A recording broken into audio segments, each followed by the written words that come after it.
রাসূলুল্লাহ সাল্লাল্লাহু আলাইহি ওয়াসাল্লাম আর হাদিস মধ্যে বয়ান ফরমান কুনু মিন আবনাইল আখিরা ওয়ালা তাকুনু মিন আবনাইদ দুনিয়া। তো রাসূলুল্লাহ সাল্লাল্লাহু আলাইহি ওয়াসাল্লাম ও আর উম্মত তোমরা কিও তোমরা বেগুন আখিরাতের সন্তান, অর্থাৎ আখিরাতের মধ্যে কীভাবে সফলতা অর্জন করিবে ইয়ের ফিকির করো। ওয়ালা তাকুনু মিন আবনাইদ দুনিয়া, তোমার দুনিয়ার সফলতা নসাইও দুনিয়ার মধ্যে কীভাবে এভাবে ইলিম বিল্ডিং বাড়ি ঘর জায়গা জমি এভাবে আওলাদ ফরজন বাড়াইবে এইনুর ফিকির নইছো। এইনুর তুলনায় আখিরাতের ফিকির করো, আখিরাতের সন্তান হও, দুনিয়ার সন্তান নইও। দুনিয়ার সন্তান নইও, দুনিয়ার সন্তান বোধ ওই দুনিয়ার মধ্যে আসিল বড় বড় দুনিয়া দারল গেই, হ্যাঁ দুনিয়ার মধ্যে বড় বড় রাজত্ব করছি। ফেরাউন, বুক্তনসর, এভাবে হামান, সাদ্দাত, আবু জাহেল, আবুল আহাব ইত্যাদি দুনিয়ার মধ্যে বহুত বড় বড় দুনিয়াদার আসিল, বহুত বড় সম্মানী ব্যক্তি আসিল, ইজ্জতি ব্যক্তি আসিল, নেতৃত্ব লাভ করছি, নেতা আসিল, ধন সম্পদ আসিল। খারুন আসিল, খারুনত অডেল ধন সম্পদ আল্লাহ পাকে তার দান করছিল, হ্যাঁ অনেক মান মর্যাদা দান করছি, নেতৃত্ব দান করছি। কিন্তু এটারা হনিকিয়া বুক করি যায় নবারে বেয়া কিন ফালাইয়ের জন্য করছি। তো এন আল্লাহ পাক হতে এন জিনিস ফিকির করো, এন জিনিস হলে তুমি চেষ্টা করো যেন তুই চিরকাল বুক করতে পারিবে, যেন তোমার মনে ছাড়িয়ে যেত নো ইয়ে নয় দেখি আখরাত। আখেরাতের সফলতার ফিকির করো, আখেরাতের বিল্ডিং করিবার ফিকির করো, আখেরাতের মধ্যে জায়গা জমি বাড়াবে ফিকির করো, আখেরাতের মধ্যে গাছপালা নাচ নিয়ামত বাগান করিবে ফিকির করো। হলে তুমি চিরস্থায়ী তুই চিরকাল বুক করে থাকবে হলদিন তোমাকে সারে জম হইত। আর যেই দুনিয়ার সফলতার লেগলি তুমি আজিয়ে খোদার হুকুম বিসর্জন দিতে লাগবো, ফাঁসত্ব নামাজ বিসর্জন দিতে লাগবো, হজ যথাযথভাবে আদায় করতে লাগবো, হ্যাঁ জাকাত যথাযথভাবে আদায় করতে লাগবো, দিন ধর্ম ভালোভাবে পালন করতে লাগবো, দুনিয়ার উন্নতির লাগলি সব সময় ব্যয় করতে লাগবো। এইভাবে যে করতে লাগবো মনে করতে লাগবো তো কিন্তু ধরে রাখতে পারিবে তোমার ইচ্ছে মতো তোমার লম্বা হায়াত লাভ করিবে, ইচ্ছে মতো হাই দায় ফুরো তুই যেতে পারবে এরকম হইতে লাগবো।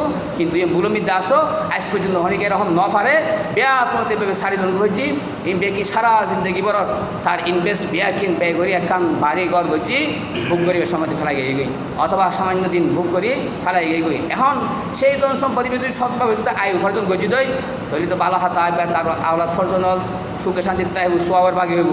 আর যদি অসৎ পয়সা দিয়ে অর্জন করছি দই অসৎ ফন্তায় যদি আয় উপার্জন করছি দই তাহলে ইনুর চিরহাল সে খবর তাই এই ইনুর নাফারমানি ইন আত্মসাৎ মাইসুর দহল বা অসৎভাবে হামাই করছি, ফটিতার দালালি করে হামাই করছি, এভাবে মাদক ব্যবসা করে হামাই করছি, এই সমস্ত ফাফর সাজা খবর বইয়ের বুক করবি। এতালে আল্লাহ পাক হতে এন জিনিস হলে তুমি চেষ্টা করো, এন জিনিস হলে তুমি ফিকির করো জিয়েন তোয়াল লয় চিরকাল তাহিব, জিয়েন হতে তুমি চিরকাল উপকৃত হতে পারিবে যে ফরাহালা জিন্দগি মৃত্যু সফলতা করে। হ্যাঁ দুনিয়াও করো, দুনিয়া যেতে ফাটায় দুনিয়া হ্যাঁ দেব পরিচালনা করো। আল্লাহ পাক অন্যায় তুমি বয়ান ফরমা রব্বানা আতিনা ফিদ দুনিয়া হাসানা ওয়াফিল আখিরাতি হাসানা ওয়া কিনা আযাবান নার। আল্লাহ নিজে শিখিয়ে দিই দুনিয়াও করো আখিরাত করো, তবে দুনিয়ার দুঃখ তুমি বাঁচি করো, দুনিয়ার গরিবে দুনিয়ার দুঃখ তুমি বাঁচি করো। রাসূল সাল্লাল্লাহু আলাইহি ওয়াসাল্লাম হাদিস মধ্যে ফানাসাই মিন ফিতনাতিদ দুনিয়া আল্লাহুম্মা ইন্না আউযু বিকা মিন ফিতনাতিদ দুনিয়া ওয়া ফিতনাতিদ দাজ্জাল ওয়া ফিতনাতিন নিসা ওয়া ফিতনাতিল মাল ওয়া ফিতনাতিল আওলাদ। এভাবে রাসূল সাল্লাল্লাহু আলাইহি ওয়াসাল্লাম সবসময় তুমি ফানাসাই তো দুনিয়ার ফিতনাতুন দুনিয়ার দুঃখ তুনা কোথায় তোর হাসে ফানাসাই ফিতনাতুদ দাজ্জাল ফিতনাতুন নাই ফানাসাই মাল দৌলতর অসৎ প্রভাবত নাই আমার হাসে ফানাসাই ইনুল্লাহ আমার হাসে সবসময় ফানাসম করব দুনিয়া গরম করব। যদি হক হালালভাবে সৎভাবে যদি অনেক উপার্জন গজি দেয় তাহলে প্রশংসনীয়। রাসূলুল্লাহ সাল্লাল্লাহু আলাইহি ওয়াসাল্লাম হাতে হিংসা তো জায়েজ নাই, যদি জায়েজ থাকতো দুই ব্যক্তির ক্ষেত্রে হিংসা করার না জায়েজ, কিন্তু একগুলো ওই মানুষ জীবের আল্লাহ পাকে কোরআন শিক্ষা দান করছি, কোরআন হেফজ করিবে তৌফিক দান করছি, কোরআন বুঝি পেলে তৌফিক দান করছি, আর রায় দিন কোরআন ফিকির করেন, রায় দিন কোরআনই ফরেন, হয়তো ওই মানুষের তুমি হিংসা করতে পারিবে যদি হিংসা জায়েজ থাকতো। আর করে তো ওই মানুষ জীবের আল্লাহ পাকে সৎভাবে ধন দৌলতের মালিক পেলে তৌফিক দান করছি, আর সেই ধন দৌলতের মালিক হয়ে সব সময় আল্লাহ রাস্তার মধ্যে খরচ করে, বালা ফতর মধ্যে খরচ করে, দুনিয়া মধ্যে এখনও ফত নাই বালা হাম নাই জেন্ডে মধ্যে আল্লাহ করে। হয়তো এই দুই ব্যক্তির মধ্যে কী করান যায় হিংসকরণ যায় যদি যায় থাকতো, তাহলে এই হলো প্রশংসনীয়।